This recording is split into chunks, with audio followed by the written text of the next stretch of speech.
बूंदे के podcast channel पर आप सभी का स्वागत है।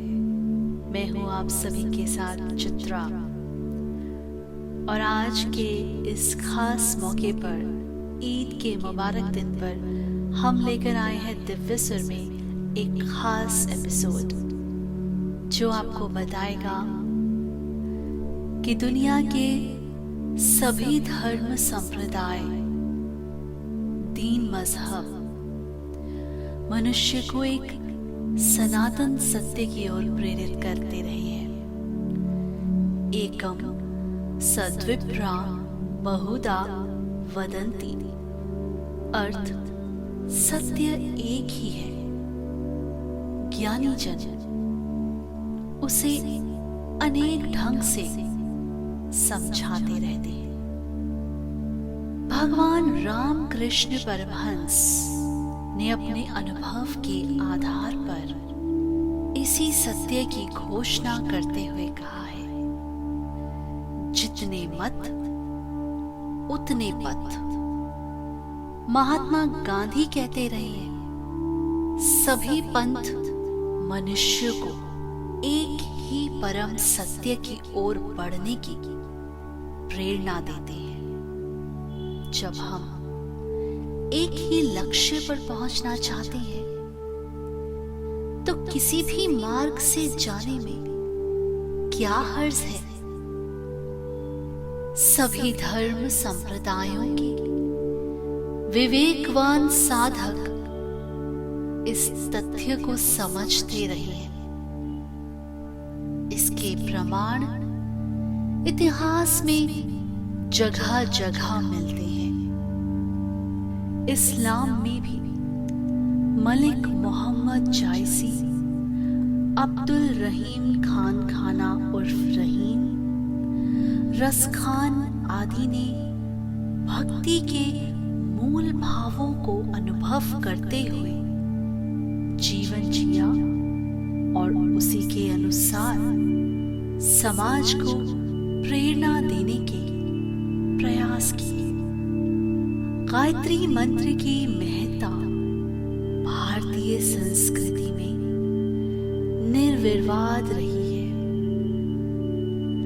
उसे सर्वश्रेष्ठ मंत्र, गुरु मंत्र जैसे विशेषणों से संबोधित किया गया। उसे आदि गुरु मंत्र कहा गया है। सभी ऋषियों, अवतारियों ने इसकी साधना की है।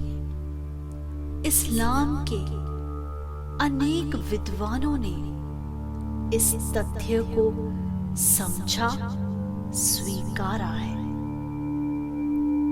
अपने अपने ढंग से उसकी महिमा का गान भी किया है। मौलवी शाह गुल हसन की उर्दू भाषा में प्रकाशित प्रसिद्ध पुस्तक तज़किराए गौसिया में एक ऐसे सूफी मुस्लिम संत का जिक्र है जो हिंदू संत योगी के रूप में विख्यात थे। उनके अनुसार फकीरी की बात तो दोनों तरफ एक सी है। शब्दों और पारिभाषिक शब्दावली में फर्क भर है। इसी पुस्तक में उन्होंने अपनी गायत्री साधना के संबंध में भी उल्लेख किया है। साबिर अबोहरी उर्दू के प्रसिद्ध लेखक हुए हैं। उर्दू पत्रिका हमारी जुबान 8 मई 1994 में पृष्ठ 6 पर वे कहते हैं कि ये मंत्र सूरह फातिहा से बहुत मिलता जुलता है। डॉक्टर मोहम्मद हनीफ खान शास्त्री ने कामेश्वर सिंह दरभंगा विश्वविद्यालय दरभंगा से महामंत्र गायत्री एवं सूरह फातिहा विषय पर संस्कृत में पीएचडी किया है।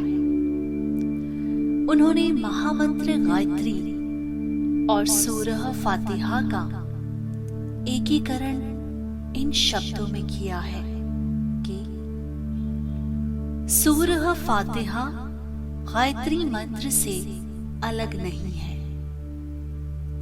यदि द्वेष रहित एवं उदारता पूर्वक इसके वाक्यांशों पर विचार किया जाए तो ऐसा प्रतीत होता है कि सूरह फातिहा सूत्र रूप महामंत्र गायत्री की ही व्याख्या स्वरूप है।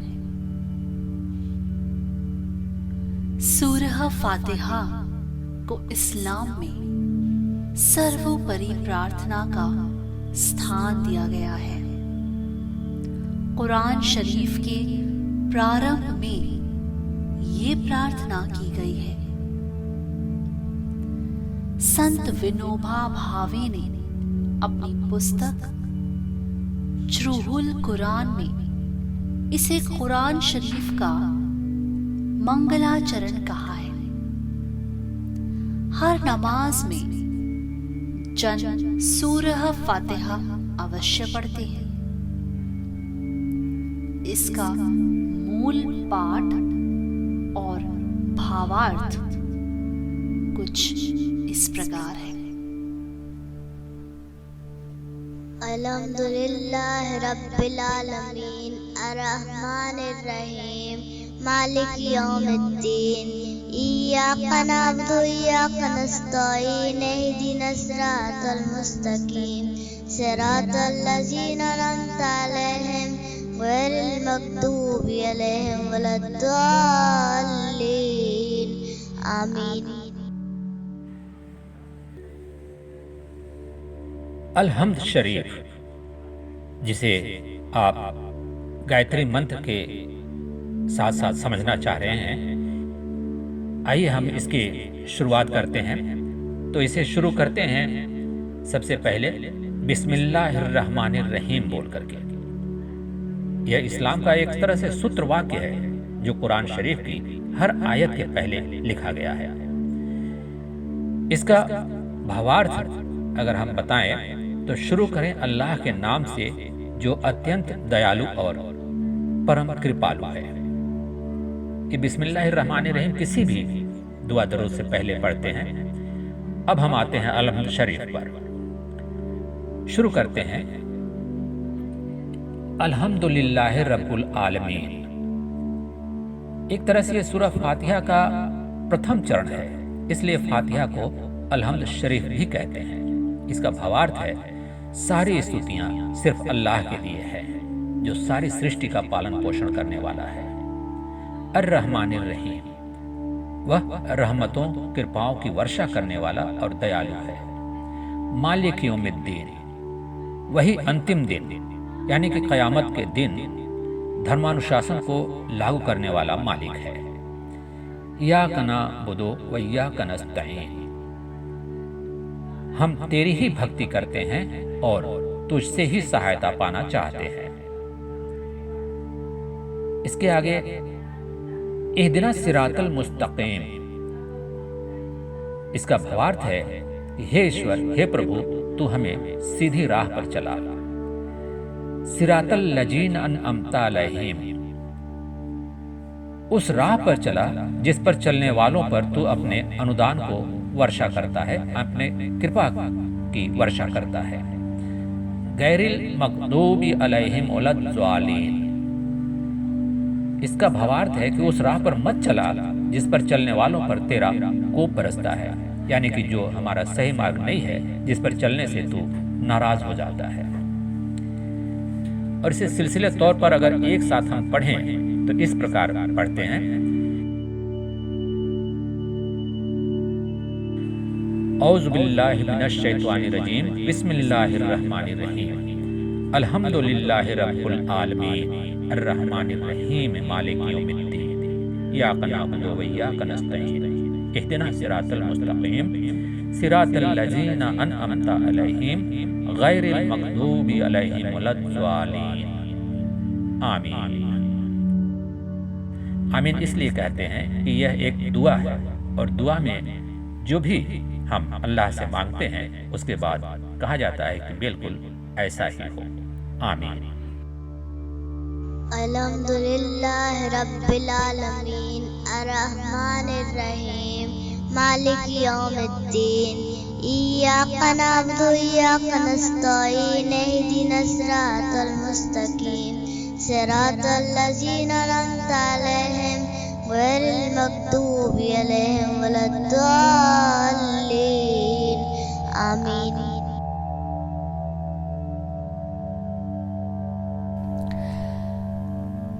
सूरह फातिहा का अध्ययन करने पर स्पष्ट दिखता है कि गायत्री महामंत्र के भावों को ही समय की आवश्यकता के अनुसार कुछ विस्तार दे दिया गया है।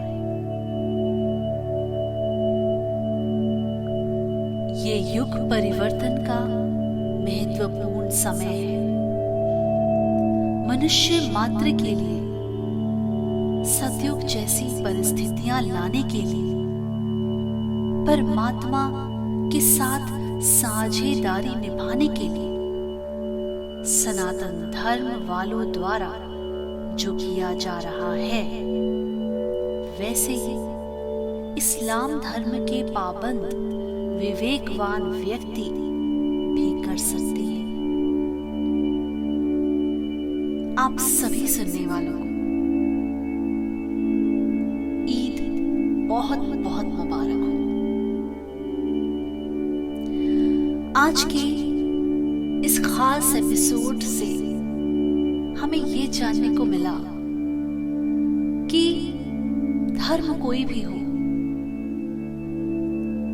उस धर्म में जो भी कहा गया हो उसका लक्ष्य, उसका महत्व और उसका ज्ञान एक ही चीज सिखाता है कि ईश्वर एक ही है।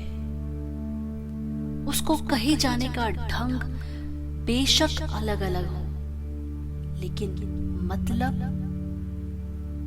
एक ही निकलता है।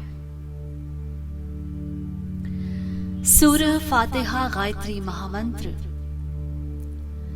दोनों में परमात्मा को वर्ण करने योग्य और धारण करने की भावना की गई है। दोनों में प्रभु के अनुरूप सीधे मार्ग पर सही दिशा में बढ़ने की प्रार्थना है। इसके लिए ईश्वर की साझेदारी करने की साधना वे भी करें और परमात्मा के अनुग्रहों अनुदानों को पाने के सच्चे हकदार बने।